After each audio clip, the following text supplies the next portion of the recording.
Number 8 is the fear of germs, not Jones, not fear of Jones, no, fear of germs, called Mysophobia or germophobia. Myso is the Greek word for germs, and phobos means fear. So if you ever hear the word phobos, it means fear. Anything with phobia is always the word fear. Thus, mysophobia is the excessive and often irrational fear of microbes or getting contaminated with germs. Mysophobia is also known as germophobia. This actually occurred more with clients during COVID, and I actually had a few clients who actually became had very high fear and anxiety during this time, and I had to help with them to help this with hypnosis. People with an excessive fear of germs believe the world to be a filthy place. Well, yeah, it depends if you're OCD on about that, but people do have different ways of where they think they are dirty and clean. It's interesting. May develop obsessive-compulsive disorders known as OCD. As a result, they are always washing or cleaning well beyond a concern with cleanliness. They are also known to spend major parts of the day doing these activities over and over. If you want to see a film which is actually done, though it's a comedy, it's actually done showing someone with OCD. It's As Good As It Gets with Jack Nicholson. That shows the example of someone who has OCD and actually how it actually debilitates them in their lives. It's a very interesting film. It's from the 90s. So anyway, Mysophobics may also spend vast amounts of money on buying cleaning products and exposing themselves more than necessary to the harmful chemicals which many of them contain. It is important to note the difference between being tidy, orderly to being a mysophobe. And there is a big difference. So someone may be tidy, don't consider them that they're a germophobic. It's different, very different. A mysophobic individual is mainly concerned with contamination and sterilisation, as unlike a tidy person would only clean surfaces to ensure there is no dust. Many people with extreme fear of germs also tend to think about microbes all the time. They fear getting contaminated from dirt, dust, grime, or people who are sneezing or coughing.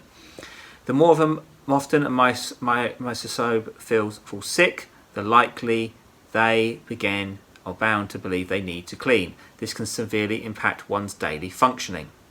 So, the causes of the fear of germs or phobia. Mysophobia usually stems from an obsessive-compulsive disorder, or OCD. The sufferer feels that they need to wash their hands frequently, which is one of the characteristics of OCD. Naturally, in case of mysophobia, the motivation to frequently wash stems from the fear of microbes, unlike that in OCD, which is more of a matter of following a routine. That being said, most patients are known to suffer from both conditions. A thorough medical evaluation is hence necessary to determine if it's mysophobia or OCD. Hereditary and genetics are believed to have a strong link to the fear of germs phobia. Children with an obsessive-compulsive parent or caregiver are more likely to become mysophobes. Additionally, a traumatic personal or witnessed event in the past, or sometimes even a random event, can trigger mysophobia. The media, learning about germs at school, or getting sick after coming in contact with germs can reinforce one's belief about microphobes to the extent that the individual learns to excessively fear germs. Now, the symptoms of mysophobia. Depending on the level of fear, different symptoms can be seen in the individual.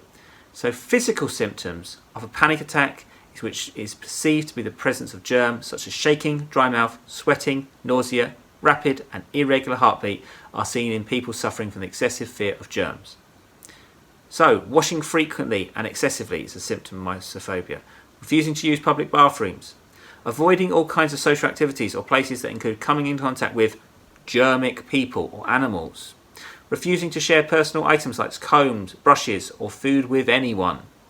Gradually, the individual may impose many restrictions upon themselves, including refusing to touch the doorknobs directly or shaking hands with anyone, as well as constantly using products like hand sanitizers or soaps, which in large quantities are paradoxically known to make one more prone to infections. Remember what COVID they kept saying to you? Use sanitizer, use the masks. See, even doctors know this. Anyway, I won't go into COVID because I've got a few views on that. Anyway, but with mysophobia, the treatment for the fear of germs. A combination of therapies is recommended for treating phobias like mysophobia and anxiety disorders like OCD. These include drugs, cognitive behaviour therapy, which is, again, a substitute of hypnosis, exposure and gradual desensitization therapies, as well as relaxation training.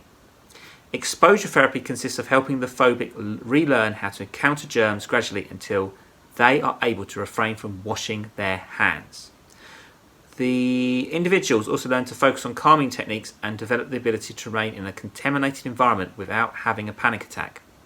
Cognitive behaviour therapies help the person with a fear of germs change their attitude and thoughts about them.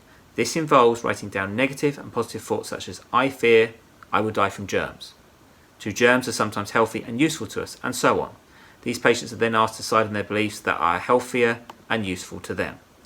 Germs, unfortunately, are a necessary part of our lives, and for a person with excessive fear for germs, life can be very stressful and complicated. However, there is hope and many treatment options that can help one heal completely from Mysophobia.